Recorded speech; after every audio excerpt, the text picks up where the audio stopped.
શિક્ષકે 3 રૂપ લેવાના છે સાહેબ.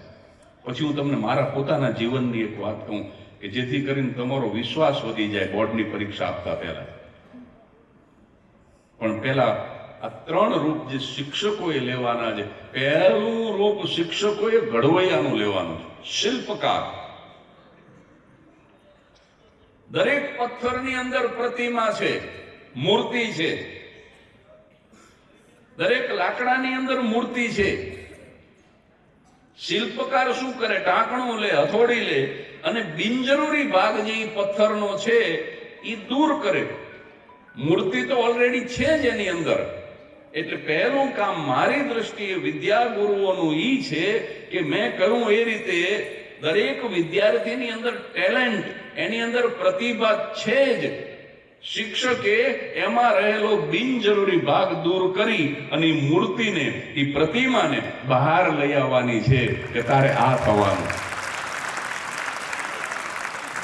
આ પોપટભાઈ રહ્યા એ કલાકાર નહીં હોય ત્યારે તો એક વિદ્યાર્થી હશે, પણ કોઈ શિક્ષકે, કોઈ એમના વાલીએ, કોઈ એમના વડીલે ક્યારેક તો એ પ્રતિભાને પારખી હશે. ક્યારેક બાલ સભામાં કંઈક બોલ્યા હશે, કાં તો શેરીમાં બોલ્યા હશે, કાં તો જ્ઞાતિનું કંઈક આયોજન હશે તો એમાં બોલ્યા હશે, ક્યાંક ને ક્યાંક કંઈક બોલ્યા હશે અને કોક વડીલે વાત પકડી લીધી.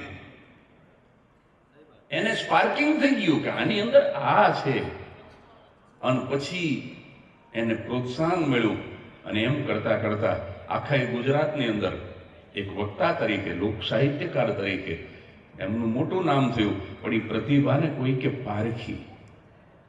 એટલે શિક્ષકે જે 3 રૂપ લેવાના છે એમાં એક શિલ્પકાર, ઘડવૈયાનું, બિનજરૂરી ભાગ દૂર કરવાનો. કોઈની અંદર બિનજરૂરી આળસ હોય, કોઈની અંદર બિનજરૂરી વ્યસન હોય, કોઈની અંદર બિનજરૂરી નકલખોરી હોય, કોઈની અંદર બિનજરૂરી નિર્ણય શક્તિનો અભાવ હોય.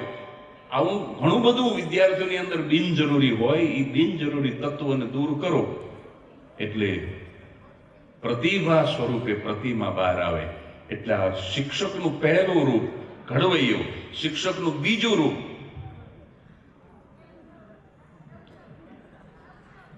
એને દાયણ થવાનું છે. દાયણમાં સમજો છોકરા, એને નર્સ થવાનું છે. જે પ્રસૂતિ કરાવે ને એને દાયણ કહેવાય.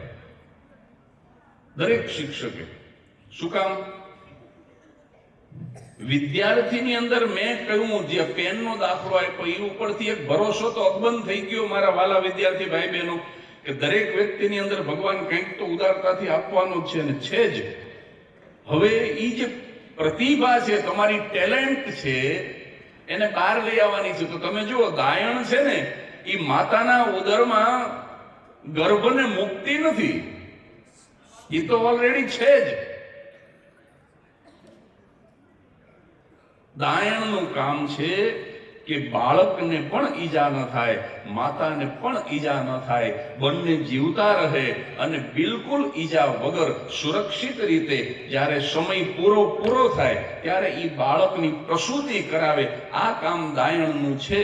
તો મને એવું લાગે છે કે દરેક વિદ્યાર્થીની અંદર પ્રતિભારૂપી નવજાત શિશુ ઓલરેડી છે જ.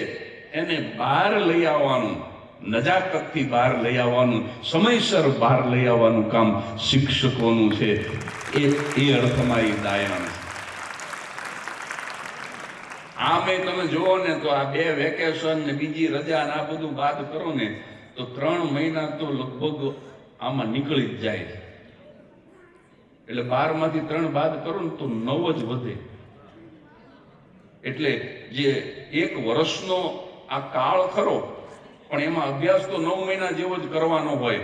એટલે 9 મહિના સુધી માતાના ગર્ભખંડની અંદર જે રીતે ગર્ભનો વિકાસ થઈ અને પછી એ શિશુ બની અને પ્રગટ થાય છે, એવી જ રીતે સાહેબ આ ગર્ભખંડની જેમ જ આ વર્ગખંડની અંદર 9 મહિના રહીને 45, 50 કે 55 નવી ચેતનાઓ બરાબર પાકીને બહાર પડે, એને સુરક્ષિત લઈ આવે છે વિદ્યાગુરુ.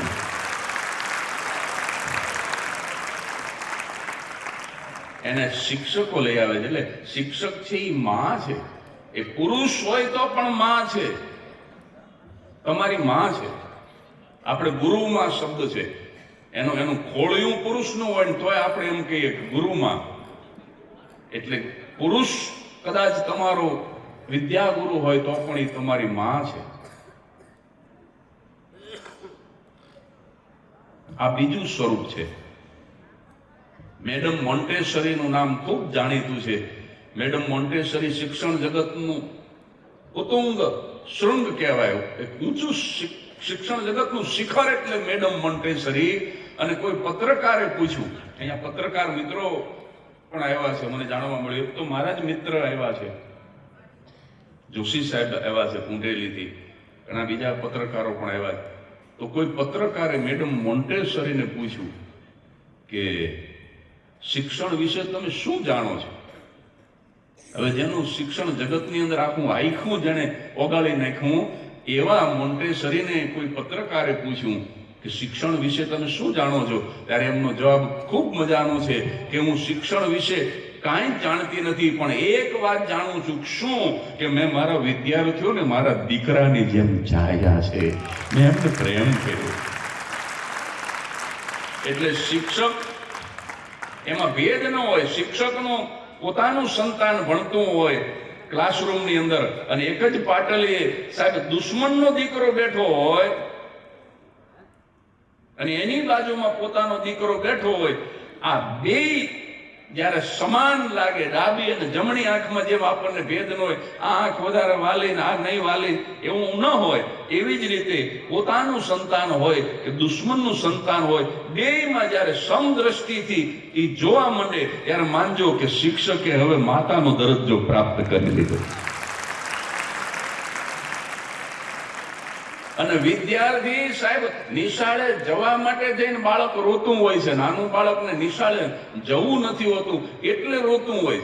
હમણાં 4-5 છોકરા આમ ટીંગા ટોળી કરીને નિશાળે લઈ જતા હતા. મેં કીધું રહેવા દો, આ ટીંગા ટોળી કરીને 2 જણાએ પગ પકડેલા ને 2 જણાએ હાથ પકડેલા અને પરાણે નિશાળે લઈ જાય. મેં કીધું આવી રીતે ન લઈ જાઓ, આવી રીતે લઈ જાઓ તો એ ભણશે નહીં. ત્યારે ઓલા 4 જણા જેને આ ઉપાડ્યો તો ઓલા ને ઈ બોલ્યા, ઈ કે આને ભણવા નથી લઈ જતા, ભણાવવા લઈ જઈશ. આ માસ્તર છે. માસ્તર ને ટીંગા ટોળી કરીને ઉપાડવો પડ્યો. ઈ કે IPL ચાલુ થી તેદુનો નિહાળ ન થયો,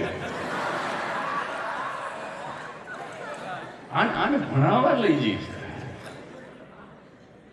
તો સાહેબ માસ્તર ને ભણાવવા લઈ જવા પડે એવું નહીં, પણ વિદ્યાર્થી જ્યારે જવાની ના પાડતું હોય, બાળક જ્યારે રડતું હોય, ઈ બાળક સાહેબ મારે નિશાળે જવું છે, ઘરે નથી રહેવું એવી ભાવના સાથે નિશાળે જવા માટે જ્યારે બાળક રડવા માંડશે ને ત્યારે માનજો કે શિક્ષકે માતાનો દરજ્જો પ્રાપ્ત કરી લીધો.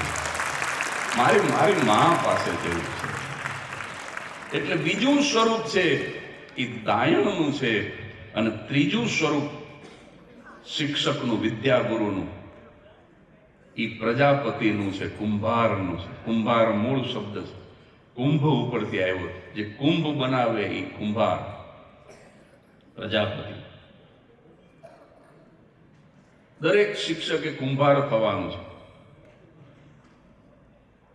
કયા અર્થમાં પ્રજાપતિ?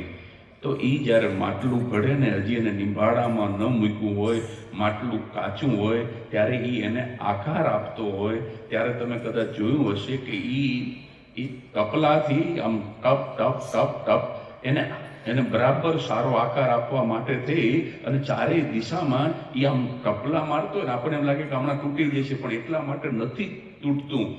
કાચું હોવા છતાં નથી તૂટતું. એનું કારણ એ છે કે એક હાથ, એનો ડાબો હાથ છે ને, એ માટલાની અંદર હોય છે અને એટલી લાગણીથી, એટલી નજાકતથી એ આમ એને ટેકો કરે છે, એને આધાર આપે છે કે આ બાજુથી ટપલું મારે તો પણ એ માટલું તૂટતું નથી. એટલે શિક્ષક કદાચ ભલે ખીજાય, ભલે વઢે, પણ લાગણીથી એવો ટેકો કરી દે કે માટલું તૂટે નહીં, એમાં ક્યારેય તિરાડ ન પડે. વિદ્યાર્થીને વઢવું પડે તો વઢી લે, ખીજાવવું પડે તો ખીજાય. માસ્તરને, શિક્ષકને હક છે સાહેબ, અધિકાર છે. અમારા જમાના તો મારવાની છૂટ હતી. હવે અત્યારે એ સમય નથી દેશકાળ પ્રમાણે, પણ કદાચ વઢવું પડે તો વઢી લે, ખીજાવવું પડે તો ખીજાય, પણ એટલા પ્રેમથી પાછા એને ટેકો કરે કે વિદ્યાર્થી રૂપી માટલું ફૂટે નહીં, એમાં તિરાડ ન પડે. અને પછી પરીક્ષા આપવા જાય ને એ નિભાડો છે, એ નિભાડામાં બરાબર પાકું થાય અને સરસ પરિણામ લઈને આવે, બજારમાં મૂકી શકાય એવું માટલું તૈયાર થઈને આવે. એવો એક પ્રજાપતિ, એવો એક કુંભકાર શિક્ષકને થવાનું છે. એટલે મિત્રો, આ વિદ્યા ગુરુ, વિદ્યાલય, વિદ્યાર્થી એને કેન્દ્રમાં રાખીને બોલું છું ત્યારે વિદ્યા ગુરુ માટે મારે આટલી વાત 5-10 મિનિટ તમારી સામે મૂકવી હતી. મૂળ કે વિદ્યા ગુરુ આપણને આવો મળ્યો હોય તો આપણે જીવન તરી જઈએ. અને મને એવું લાગે છે કે આ વિશાલભાઈ ને અહીંના જે કંઈ બધા શિક્ષકો આમાં જોડાણા છે, આ સંસ્થાના નહીં, બીજી શૈક્ષણિક સંસ્થાઓના શિક્ષકો ઘણા જોડાણા છે.